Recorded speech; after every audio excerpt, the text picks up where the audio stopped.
tus verdades en la escuela dominical, en el tiempo de adoración.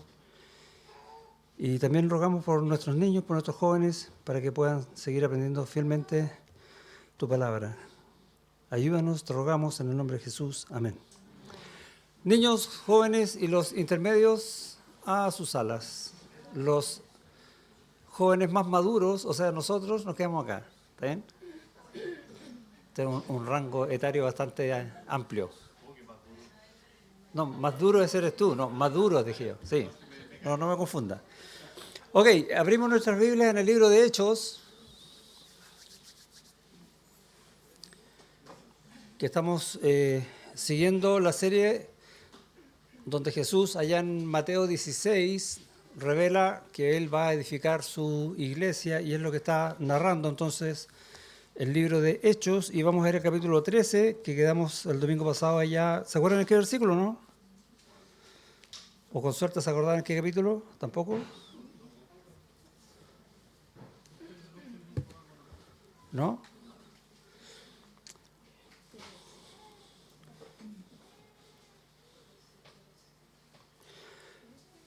Vamos a leer del versículo 22 una porción hasta el versículo 25, ¿ok? Pablo está en, ¿dónde está? Antioquía de Pisidia, al norte. Y hay un mapa por ahí que vamos a mostrar enseguida. ¿Se ve dónde está Antioquía, no? Y hay dos, ¿sí? Una es Antioquía que está de la iglesia, por acá hay un puntero, ¿no? Acá está. De la iglesia donde sale Pablo y Bernabé, iban allá arriba, Antioquía de Pisidia. Hay un sector que se llama Licaonia, donde más adelante en Hechos vamos a ver que habla lengua licaónica. Hay otro lenguaje, suena como raro esto. Y este sector de Iconio, Antioquía, si bien está Pisidia, al lado está Galacia. ¿Le suena, no? Aunque no aparece en el mapa. Están pegados Galacia con Pisidia. Para que tengamos la idea de cómo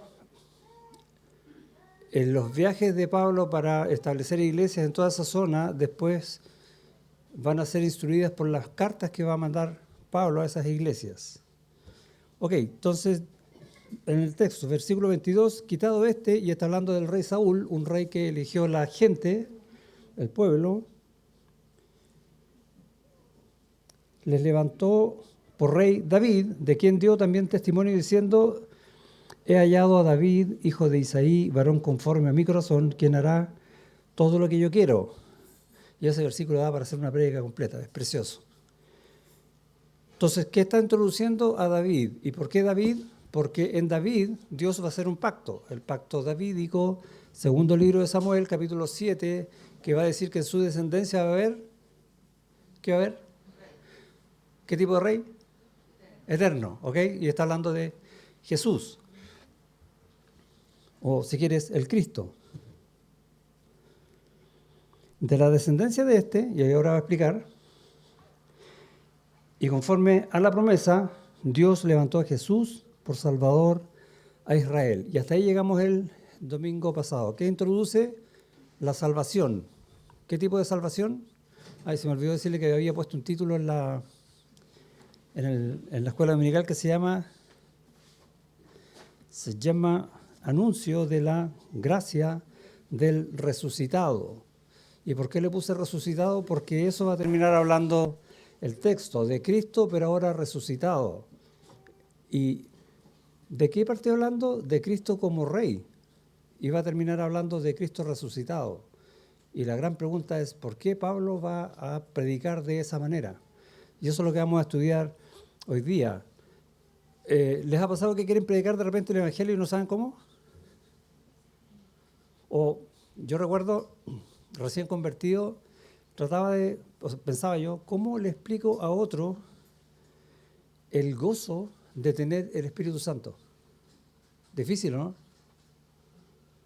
¿No han sentido eso ustedes? Pero es que tú no tienes el Espíritu Santo, o sea, yo lo pienso. ¿Cómo te digo el gozo que es tener el Espíritu Santo de parte de Dios para tener esta vida. Y este texto nos enseña que muchas veces tenemos que aprender bien qué es lo que vamos a decir. Y no se trata de aprender el discurso, no voy a eso, sino que cuando entendemos bien la obra de salvación de Dios en muchos aspectos, eso nos va a permitir hablar con otra persona lo que la otra persona necesita oír. ¿Y qué es lo que la otra persona necesita oír? No lo sé, pero Dios sí. Pero si yo sé lo que Dios habla, entonces Dios me va a usar para dar ese mensaje. Y eso es lo que está pasando con Pablo acá. Les voy a dar una pista. Traten de buscar en el texto donde Pablo va a hablar de la ley. La ley que dio Dios en Moisés. Y ustedes la van a buscar y no está. Oh. ¿Por qué no usó la ley? ¿Dónde estaba predicando Pablo? ¿Hay muchos judíos ahí? Hay judíos, pero aún así no va a usar la ley que ellos conocían. Jesucristo en su gracia da incluso hoy salvación por fe, ¿cierto? Puros amén. Bien. ¿Cómo vemos eso? Versículo del 23 que decía, Dios levantó a Jesús por Salvador a Israel. Versículo 26 que dice, al final, a vosotros es enviada la palabra de esta salvación. Y versículo 38, que si bien no está dentro de lo que vamos a ver hoy, dice un poco la misma cosa. Sabed pues esto, varones hermanos, que por medio de Él, ¿quién es Él? Jesús, se os anuncia perdón de pecados, redención, justificación en Cristo. Y tenemos todas las ideas entonces, o los conceptos de la salvación que la gente necesitaba escuchar, salvación por gracia. Es decir, que la salvación no es por la ley, ¿sí? Nosotros estamos de acuerdo con eso. Ahora, en ese tiempo, ¿qué sabían ellos de la Biblia? Hasta el Antiguo Testamento, ¿no? Hasta Malaquía. ¿Y en el Antiguo Testamento qué es lo que había? Ley. ¿Y qué debería haber predicado Pablo? La ley. Eso es lo que uno piensa, ¿no? Pero la ley, si bien es buena, porque nos muestra nuestra condición, no nos salva. No es posible que la ley dé salvación, pero Dios está ofreciendo la salvación simplemente por arrepentimiento y por fe en Cristo. Y ese es el mensaje y esa es la predicación que a veces nosotros podemos hacer no recurriendo a tanta escritura, pero conociendo la escritura. No sé si me explico. A veces cuando tú sabes harto, te da la autoridad y la libertad de hablar justo lo que la otra persona necesita. Porque cuando uno sabe poco, ¿qué voy a hablar? Lo poco que sé. Y vemos entonces Pablo que maneja bastante las escrituras y va a hacer un discurso muy, muy especial. Y pueden comparar después los discursos de Pedro en Pentecostés, el de Esteban cuando es apedreado, el del mismo Pablo más adelante en Atenas. Cómo se diferencian los estilos y la información que está entregando sobre el mensaje de salvación. Y la gente se salva, ¿no? Con esos mensajes. Sí, Dios es poderoso para hablar por medio de su palabra. Versículo 23, entonces quedamos que de la descendencia de David, y dice conforme a su promesa, porque había una promesa, un pacto, Dios levantó a Jesús por Salvador a Israel.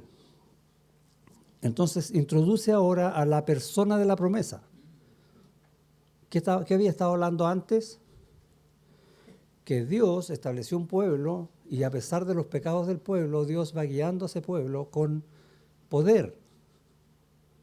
Y ahora va a introducir la otra parte. ¿Quién es la persona de la salvación? Vayan a 1 de Pedro capítulo 1, versículo 10. Y ahí vemos cómo Pedro también está introduciendo en la carta esta salvación tan grande que Dios nos dio, una esperanza viva y gloriosa. Y en el versículo 10 va a decir, los profetas que profetizaron de la gracia destinada a vosotros, lo mismo que está hablando Pablo aquí en Antioquía, inquirieron y diligentemente indagaron acerca de esta salvación. Esto que le estaba hablando yo, de conocer las Escrituras. Escudriñando, y aquí va el punto, ¿qué persona y qué tiempo indicaba el Espíritu de Cristo, o el Espíritu Santo si quieres, que estaba en ellos, el cual anunciaba en ellos, en los profetas, ¿sí?, el cual anunciaba de antemano los sufrimientos de Cristo y las glorias que vendrían tras ellos. Sufrimientos de Cristo, Isaías 53, y las glorias que venían tras ellos, el anuncio de la segunda venida, el reino. A estos se les reveló no para sí mismos, sino para nosotros, y si vamos al tiempo de Antioquía, para los de Antioquía, me perdí. No para sí mismos, sino para nosotros, administraban las cosas que ahora os son anunciadas por los que os han predicado el Evangelio por el Espíritu Santo, enviado del cielo, cosas en las cuales anhelan mirar los ángeles. Este pasaje es muy lindo. ¿Qué está diciendo al final? ¿Los ángeles tienen redención o no? No. El ángel que ha sido condenado va a ser condenado, no tiene vuelta. Pero el hombre sí. Y la promesa de Dios está hecha desde el principio, ¿no? Génesis 3:15. Y los ángeles sabían eso. Y ahora están viendo cómo la obra de Dios, en la promesa de Dios, en la persona de la promesa, que es Cristo, salva pecadores. Esas cosas anhelan mirar los ángeles. Y nosotros pensamos que es solo para nosotros, ¿no? Es una obra universal, o me refiero a que todo el universo se conmueve cuando hay un salvo. Lindo texto. Volvamos a Hechos. Entonces, ahora se introduce, como cuenta ahí Pedro, la persona de la promesa que es Jesús. Y repito, Pablo no va a la ley, va directo a Cristo. ¿Por qué? ¿Se le ocurre a usted por qué? Es una pregunta simple, pero la respuesta no es simple, de ver. La respuesta es con una pregunta. ¿Hay algo más grande que Cristo? No. ¿Qué valor tiene la ley? Ninguno. Y Pablo va a hacer eso. Yo voy a ir al punto, a lo grande, a lo que les va a abrir los ojos para que busquen su salvación, para que el Señor rueguen, yo quiero ser salvo. La ley no me interesa, no ahora. Me interesa que vean a Cristo. Ese es el mensaje. El énfasis, está siempre en el Señor. Y de hecho todo el mensaje desde el inicio está diciendo eso, lo vimos el domingo pasado, versículo 17, dice que el Dios de este pueblo de Israel escogió a nuestros padres, Él sabe mediante quiénes va a armar su pueblo, Abraham, Isaac, Jacob y las tribus. ¿Quién está haciendo eso? Dios. Versículo 18, por un tiempo como de 40 años los sostuvo en el desierto. ¿Quién hizo eso? Dios. ¿Y por qué estaban en el desierto? Porque los cuidó 400 años para que el pueblo se multiplicara en Egipto. ¿Quién hizo eso? Dios. Todo eso está dentro del mensaje. Versículo 20. Después, como por 450 años, les dio jueces. Y estamos hablando de un periodo que, recuerda cómo lo explicó, muy bien explicado el domingo pasado, cómo el pueblo caía en pecado, rogaba a Dios, y Dios ¿qué hacía? Se compadecía de ellos y les enviaba un libertador, un juez. ¿Quién hace esa obra? Dios. Nosotros le echamos a perder. Pero Dios es fiel hasta el final. Eso es lo que está predicando Pablo. En esa esfera él está hablando y por eso introduce a la persona de la salvación que es Cristo. Y más adelante vamos a ver al Cristo resucitado.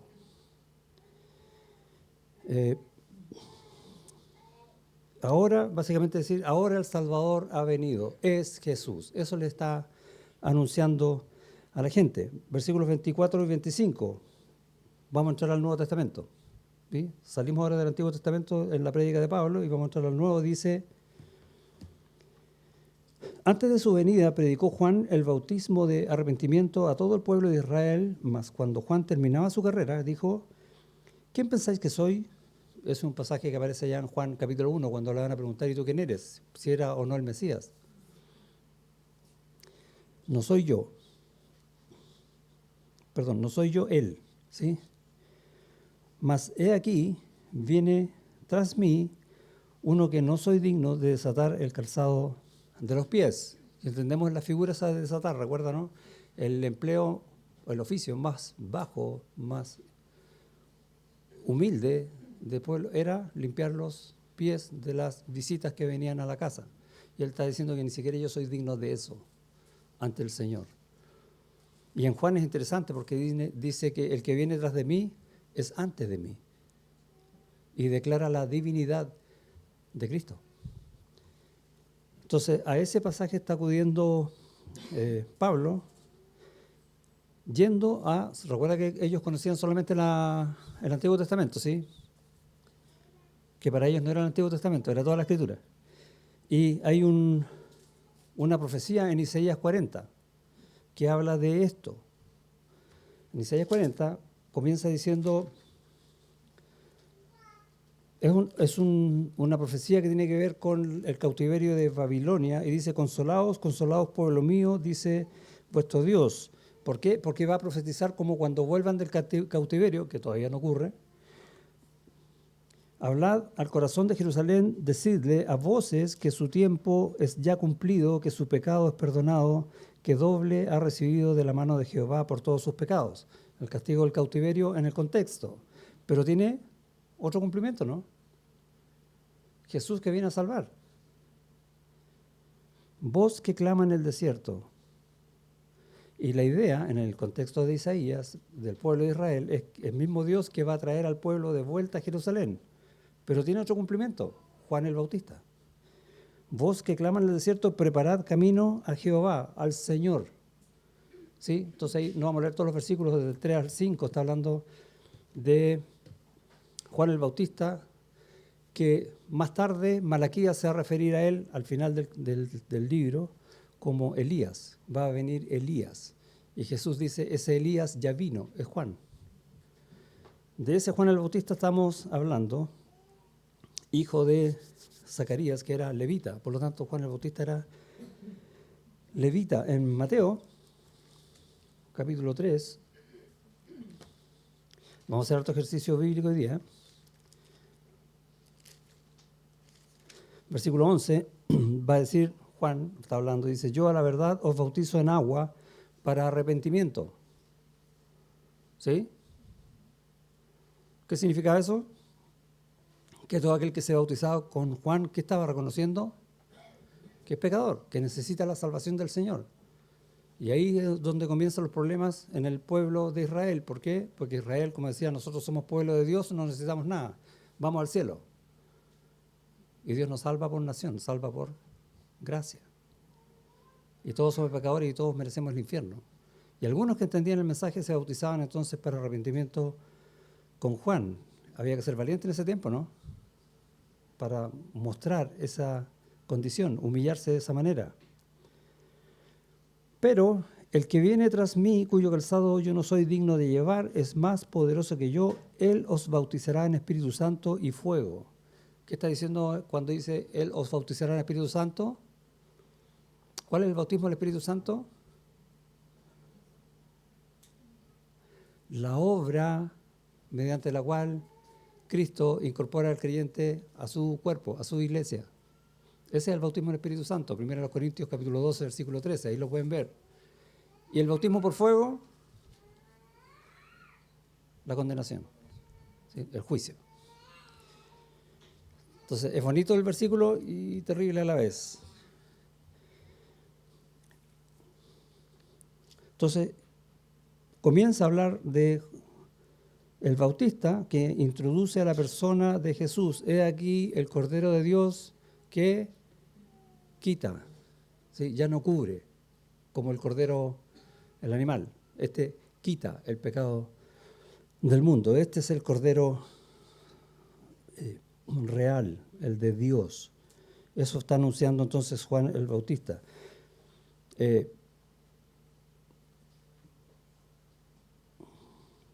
Versículo 26. Varones hermanos, hijos del linaje de Abraham, ¿quiénes son esos? Judíos, ¿sí? Y después, ¿qué dice? Y los que entre vosotros teméis a Dios, ¿quiénes son esos? Los que no son judíos. O sea, en la sinagoga que están escuchando el mensaje, hay judíos y gentiles, ¿ok? Y tenemos otra vez esa idea de cómo Jesús está edificando su iglesia, partiendo por los judíos, pero llegando también a los gentiles, esta vez en comisión de Pablo y Bernabé. A vosotros os envía la palabra de esta salvación, el anuncio de la gracia. Dios te está hablando, ¿sí? Eso es lo que está anunciando aquí Pablo. Porque los habitantes de Jerusalén, y acá este versículo es interesante porque si yo estoy predicando el Evangelio y quiero mantener la atención total del que me está oyendo, ¿le diría lo que Pablo va a decir acá? Yo lo pensaría. Mire, dice, porque los habitantes de Jerusalén y sus gobernantes, no conociendo a Jesús, ni las palabras de los profetas que se leen todos los días de reposo, las cumplieron al condenarle. O sea, a este gran Jesús, a este gran Salvador, lo condenaron, lo ejecutaron, y sigue en el 28, y sin hallar en él causa digna de muerte, pidieron a Pilato que se le matase, y habiendo cumplido todas las cosas que de él estaban escritas, quitándolo del madero, maldición, lo pusieron en el sepulcro. Se murió. ¿Lo incluirías en tu mensaje, no? Es interesante cómo Dios, en el Espíritu Santo, va guiando a Pablo para hablar lo que ellos están oyendo. Yo cuando leía esto me preguntaba eso, ¿yo predicaría así o no? ¿Se atreverían ustedes? Díganme, ¿sí o no? Oye, el Jesús, el Salvador, lo mataron, ¿no? ¿Qué va a pensar el otro? Otra vez, que le dije al principio, si yo manejo bien las escrituras, no debería tener ningún drama en decir lo que voy a decir. ¿Por qué? No se pierda lo que viene a continuación. Ahí vamos a ver por qué. ¿Por qué Pablo usó esto? Entonces, presentamos una especie de problema. Si aquí tenemos un conflicto. ¿Qué pasó? Se murió. Un gran Salvador fue ejecutado. O como decían los judíos cuando estaban en la cruz, sálvate a ti mismo, ¿no? Si puedes. Y es como, ¿qué pasó? Y lo ejecutaron por petición conjunta del rey de Israel, el procurador romano, los judíos y los gentiles. Y tenemos un texto allá que habla de eso en el Salmo 2, cómo se va cumpliendo esa escritura. ¿Se puede creer en el poder del Señor? Buena pregunta, ¿no? ¿Cómo presenta Pablo esto?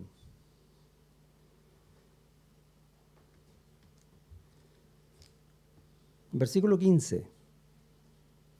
Volvamos atrás. ¿Dónde estaba Pablo? En una sinagoga. ¿Qué día? El día en que se juntaban a leer la palabra. ¿Y qué se leía? Primero la ley.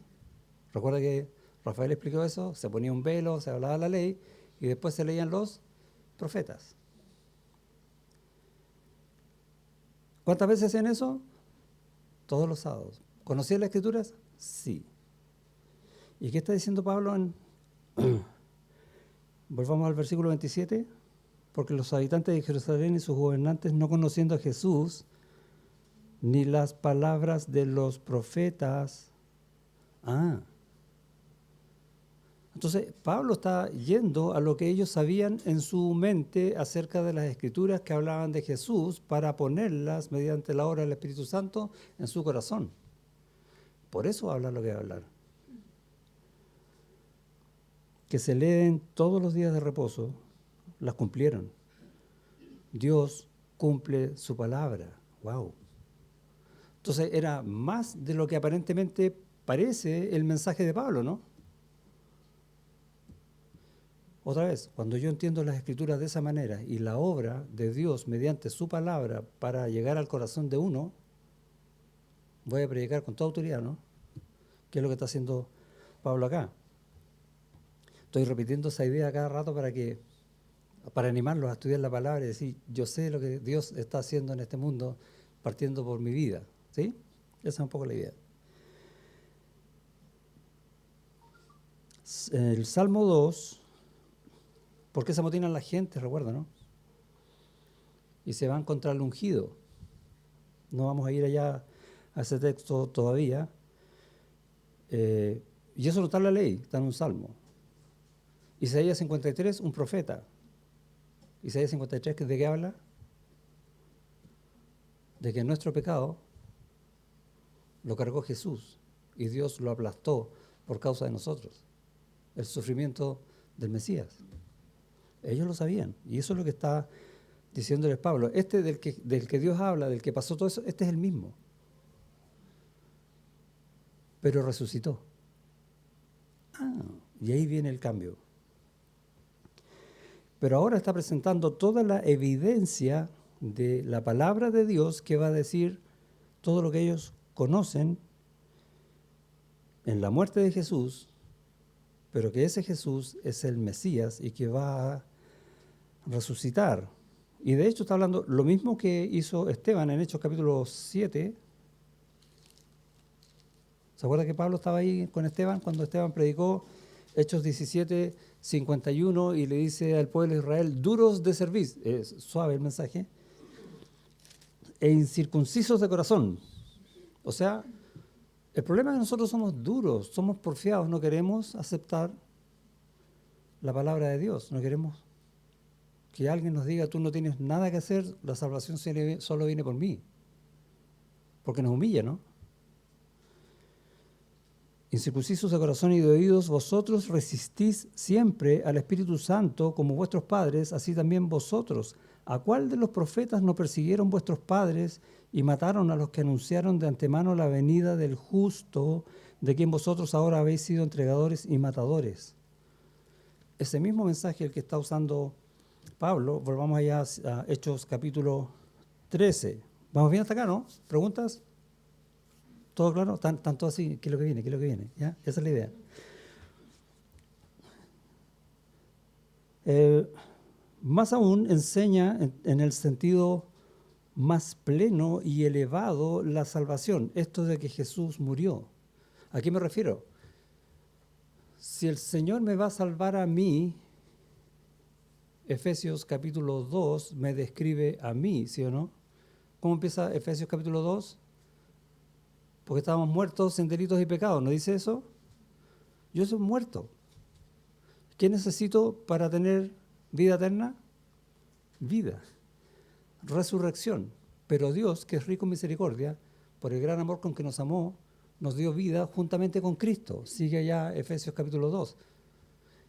Esa presentación del Evangelio, la más sublime de todas, es la que Pablo está usando acá, antes de escribir la carta a los Efesios.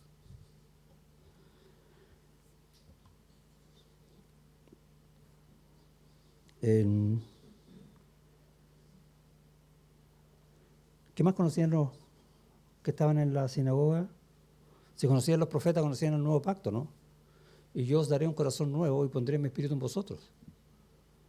Es el mismo mensaje. En el sentido más amplio me refiero. El valle de los huesos secos, en Ezequiel, también lo conocían, ¿no? Estaban muertos y ahora Dios en su espíritu les da vida.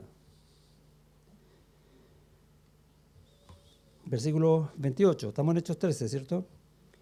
Y sin hallar en él causa digna de muerte, pidieron a Pilato que se le matase, y habiendo cumplido todas las cosas que de él estaban escritas, quitándolo del madero, lo pusieron en el sepulcro. Y se cumple entonces lo que dice Isaías 53, versículo 9.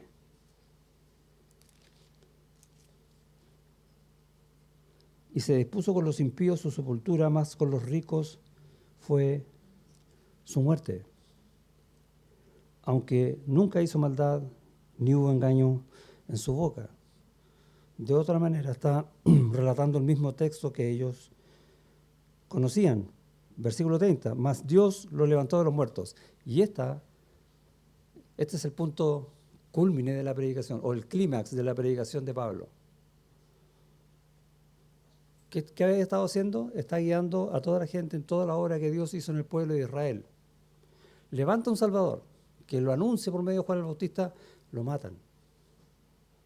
Pero Dios lo resucitó. ¡Wow! Ustedes están como en la audiencia y estaban esperando a ver qué pasó, qué pasó. Eso es lo que está sucediendo en la predicación de Pablo. ¿Y cómo sabemos eso? Ustedes preguntan, pero pueden predicar. Y Dios resucitó a Jesús de los muertos. ¿Y cómo sé eso? Te dicen. ¿Cómo sabían ellos eso? Y es lo que va a probar a continuación. ¿En qué versículo qué? Resucitó a los muertos, lo levantó a los muertos. Versículo 30. Entonces, y lo va a comprobar, versículo 31, dice, y él se apareció durante muchos días a los que habían subido juntamente con él de Galilea a Jerusalén, los cuales ahora son sus testigos ante el pueblo. Tiempo presente había muchos que están vivos. ¿Ok? ¿Cuánto habían pasado? ¿Unos 15 años? Desde la cruz. O sea, hay gente que es testigo ocular de esos hechos. Hay pruebas. Pregúntenles, ahí están. ¿Dónde vemos eso, por ejemplo? ¿Hay algún texto que les muestre que Jesús se apareció a alguien? ¿Se acuerda? Tenemos que saber la escritura para contar la historia. Los discípulos, por ejemplo, ahí a los finales del Evangelio de Juan, ¿sí? Cuando Pedro con Juan iban corriendo y no lo encontraron, ¿sí? Primero de los Corintios capítulo 15. Se le apareció Cefas, ¿se acuerdan, no? Después como a 500. Y por último se me apareció a mí, dice Pablo.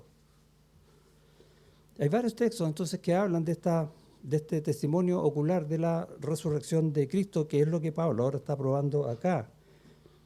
Y en el fondo, ¿qué está diciendo el título de esta escuela dominical? El anuncio de la gracia en la persona del resucitado. Ese que salva, vive. Dios lo levantó de los muertos, como quiere a ti levantarte, porque estás muerto. Tremendo mensaje de Pablo. Versículo 32. Y nosotros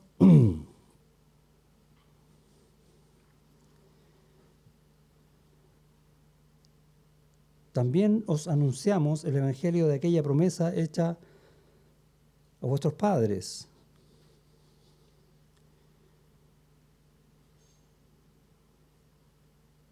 ¿Qué va a hacer ahora? Dado toda la evidencia que ha puesto a consideración de todos los oyentes, va a ratificar la verdad de esa verdad, valga la redundancia. ¿Sí? Os anunciamos el evangelio, las buenas nuevas de aquella promesa hecha a nuestros padres. Promesa, Dios ya estableció que Dios cumple su palabra y tiene el poder de hacerlo. ¿Ok? ¿Cómo? La cual Dios ha cumplido, otra vez, ¿se dan cuenta el énfasis, no? A los hijos de ellos, a nosotros, resucitando a Jesús, como está escrito también en el Salmo 2, mi hijo eres tú, yo te he engendrado hoy. ¿Qué va a hacer Pablo ahora de aquí hasta el versículo 37? Va a nombrar 3 promesas de Dios que ellos conocen para ratificar el mensaje. Y la primera es una que no es tan fácil de entender a la primera en el tiempo nuestro. Ellos lo entendían. Nosotros tenemos que darnos una vueltecita. Para abundar en pruebas, pero al mismo tiempo en las riquezas de la gracia y el poder de Dios, va a predicar estas 3 promesas. ¿Qué está diciendo? Dios es fiel y verdadero. ¿En base a qué? Al testimonio de las Escrituras del Antiguo Testamento. Allá va a ir, a lo que ellos conocen. ¿Cuál es el primero? Mi hijo eres tú, yo te he engendrado hoy. ¿Qué significa eso? Dios es trino, ¿sí? Y es Padre, Hijo y Espíritu Santo. Y ese mi hijo eres tú, que uno pudiera pensar que es el nacimiento de la Virgen María, no está hablando de eso. Está hablando de que el establecimiento de Dios como un Dios trino tiene un hijo. Y está declarando a esa persona que esa es la que va a venir, o la que vino en realidad ya a esta altura, a la cruz. ¿Ok?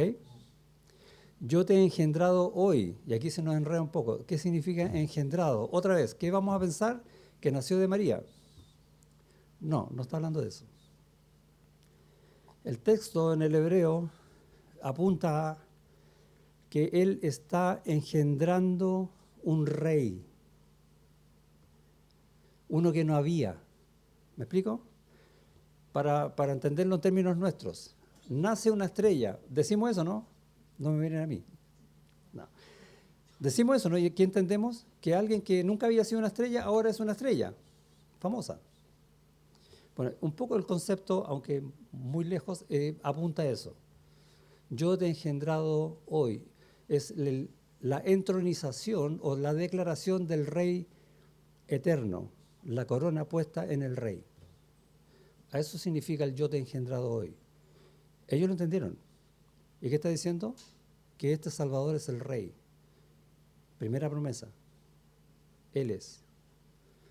¿Ok? Y ahora sí vamos al Salmo 2 y vamos a ver cómo Dios relató el cumplimiento de esta promesa en el Salmo. Dice, primero va a relatar la locura del pueblo, que es lo que dijo antes. ¿Se acuerda que dijo que sin conocer al Señor ni lo que Dios había dicho por medio de sus profetas, lo mataron? Bueno, acá está. Dice, ¿por qué se amotinan las gentes y los pueblos piensan cosas vanas? Se levantarán los reyes de la tierra y los príncipes consultarán unidos contra Jehová y contra su ungido, diciendo, rompamos sus ligaduras y echemos de nosotros sus cuerdas. Y ahí tenemos Herodes, Pilatos y todo el pueblo. ¿Cierto? Versículo 6. Y aquí está el antesala de esto de la entronización que le digo yo. Pero yo he puesto mi rey sobre Sión, mi santo monte. Y si bien el Salmo está hablando de David, es un salmo mesiánico que está apuntando a Jesús.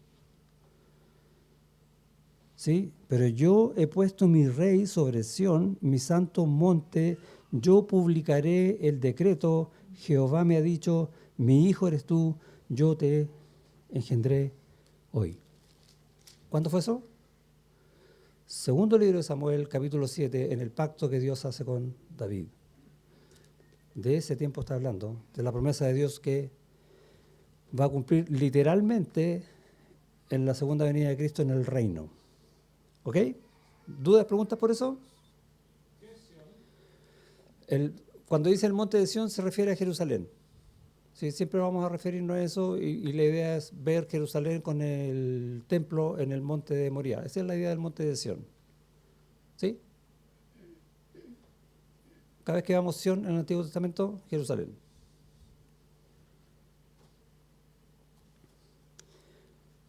¿Por qué?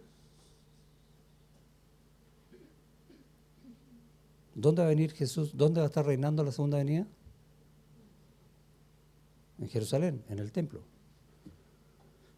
Todo apunta siempre a ese lugar. Cuando ascienda al cielo, así como lo habéis visto ir, así mismo va a venir a este lugar. ¿Ok? Entonces vemos la locura del pueblo en querer ir en contra del Hijo, matarlo y colgarlo en una cruz. Y tenemos un paralelo, por ejemplo, en... ¿a qué hora es? Estoy perdido la hora. Quedan 5, ya. En Filipenses, ¿no? Dice que él, siendo igual a Dios, no estimó aferrarse o ser igual a Dios como cosa que aferrarse, sino que tomó forma de siervo y estando en la condición de hombre, se humilló a sí mismo hasta la muerte y muerte de cruz. Entonces tenemos esa versión que habla del Salmo 2.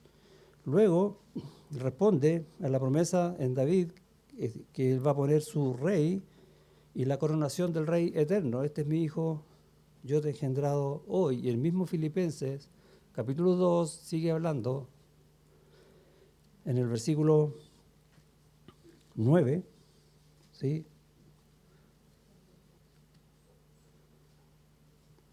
Dice, por lo cual Dios también lo exaltó hasta lo sumo y le dio un nombre que es sobre todo nombre, para que en el nombre de Jesús se doble toda rodilla de los que están en los cielos y en la tierra y debajo de la tierra, y toda lengua confiese que Jesucristo es el Señor, el Rey, para gloria de Dios Padre. Toda la Escritura está hablando lo mismo. Hechos 13:34, ¿sí? Tenemos el trono, el rey, en la promesa del Salmo 2:34. Y en cuanto a que le levantó de los muertos para nunca más volver a corrupción, lo dijo así: os daré las misericordias fieles de David. Y ese es un texto que está tal cual en Isaías 55, versículo 3. Venid y ¿sí? Comprad gratis, recuerda, ¿no? Buscadme y me hallaréis. Y yo te daré las misericordias fieles de David. Y está hablando del Señor. ¿Y qué quiere decir eso? El pacto eterno. Él es Rey eterno. Las misericordias fieles. La idea de la palabra fieles es lo que asegura la eternidad de ese pacto. Y aparece, no lo busquen, yo se los leo, en el Salmo 89, versículos 28 y 29, dice: para siempre le conservaré mi misericordia, las misericordias fieles de David, eternas, ¿cierto? Y mi pacto será firme con él, pondré su descendencia para siempre y su trono como los días de los cielos. ¿Va a haber corrupción? No. Entonces, esa palabra está asegurando esa promesa. Versículo 35. Por eso dice también, tenemos dos promesas ya, ¿no? Salmos e Isaías. Por eso también dice también en otro salmo: no permitirás que tu santo vea corrupción. Y tenemos la misma idea, porque a la verdad David, habiendo servido a su propia generación según la voluntad de Dios, durmió o murió y fue reunido con sus padres y vio corrupción. Mas aquel a quien Dios levantó no vio corrupción. Y ahí vamos al Salmo 16, que va a hablar de esto mismo. Que de hecho es el salmo que va a citar Pedro en el discurso de Pentecostés, hablando de esta misma cosa. Aquí está la tumba de David, pero Jesús, de quien también habla el salmo, no ve corrupción. O dicho de otra manera, no tiene que morir de nuevo, vive para siempre. La fidelidad, le voy a leer el Salmo 16:10, porque no dejarás mi alma en el Seol, ni permitirás que tu santo vea corrupción. Versículo 8, a Jehová he puesto siempre delante de mí, porque está a mi diestra, no seré conmovido. Se alegró por tanto mi corazón y se gozó mi alma, mi carne también reposará confiadamente. Me mostrarás, y mira cómo termina, la senda de la vida, en tu presencia hay plenitud de gozo, delicias a tu diestra para siempre. Me mostrarás la senda de la vida. La fidelidad inmutable, les voy a leer algo que anoté aquí, la fidelidad inmutable del Mesías y obediencia a Dios, que aparece aquí en el Salmo 16, versículos 9 al 11, respondida con su fidelidad y bondad en Isaías 55:3, las misericordias de David, cuando no permite que vea corrupción, sino que le levanta de entre los muertos, mostrándole el camino de la vida y llenándole de gozo y placer eterno a la diestra de Dios. ¿Habla de David? No, ¿cierto? Habla de Jesús. ¿De quién más habla ese salmo? Espiritualmente hablando, de nosotros, de todos aquellos que creemos en Cristo, nosotros con Él. Si Dios anuncia con grandes letras y hechos, porque hay pruebas, su gracia, ¿qué valor tiene en la vida que nos ha dado esa gracia? Eso que Pablo está predicando, lo está predicando porque él está convencido. No solo porque lo sabe, porque él vive de eso. Él vive para Cristo. Y si muere, es para Cristo. Y la pregunta es, ¿hemos entendido nosotros que hemos visto más que este mensaje, esa misma verdad para nuestra vida? Precioso discurso. Dudas, preguntas, consultas, reclamos. Solo una cosa. El Señor no ve corrupción, ¿cierto? Llega al Seol. ¿Por qué era necesario que llegara al Seol? Vamos a dar una vuelta larga aquí. ¿Entendieron la pregunta? Si el Señor no vio corrupción, ¿por qué fue al Seol? Esa es la pregunta. ¿Fue al Seol? El Seol, la idea es como el infierno, ¿no? Porque hay algunos que dicen que Jesús, cuando muere en esos 3 días, va a predicarle a los incrédulos. Efesios capítulo 4, versículo 7.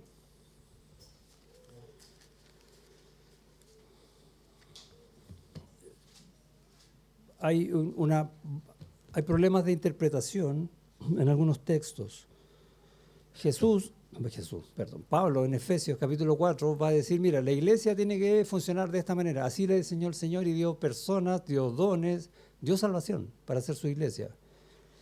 Pero a cada uno de nosotros nos fue dada la gracia conforme a la medida del don de Cristo. Toda la iglesia es salva, la iglesia verdadera. Por lo cual dice, subiendo a lo alto, al cielo, llevó cautiva la cautividad, llevó con él a todos los que ahora son, que antes eran esclavos del pecado, ahora esclavos de Cristo. Salmo 68 está hablando de esto, ¿ok? Y dio dones a los hombres por medio del Espíritu Santo para que sirvan en la iglesia. Yo les voy a ir explicando así el texto más o menos rapidito. Y eso de que subió, que fue al cielo, ¿qué es? Sino que también había descendido, tenía que venir a la tierra para poder subir al cielo, ¿no? Es como lógico. Pero mira lo que dice. También había descendido primero a las partes más bajas de la tierra y ahí uno dice, fue al infierno.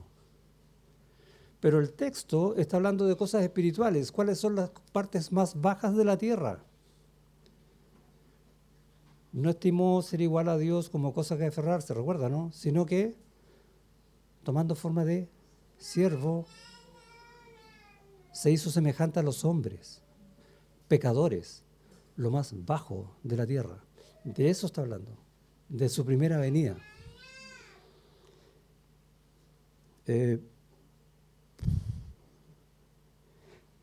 Y el que descendió es el mismo que también subió por encima de todos los cielos. Ahí tenemos la resurrección para llenarlo todo.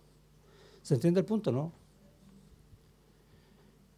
Y por lógica, ¿qué tiene que hacer Jesús predicándole a los incrédulos si la salvación es cuando la persona está viva y no muerta? Entonces hay a veces una mala interpretación del texto y nos perdemos en entender cuáles son las partes más bajas de la tierra. Algunos dicen que el mar muerto, y esto es verdad, ¿no? Está bajo el nivel del mar, y que toda esa parte de Israel está como más baja. Sí, puede ser, pero no está hablando de eso. Está hablando del pecado, de nosotros, pecado del hombre, porque a eso vino, a salvar pecadores, a la parte más baja de la tierra. Ese es el sentido. ¿Ok? ¿Sí? ¿Cómo les fueron los niños? Súper animosos, bien. ¿En los jóvenes? Bien, y ya, ¿tienen ganas de tomar un rico cafecito, un tecito, compartir todos juntos?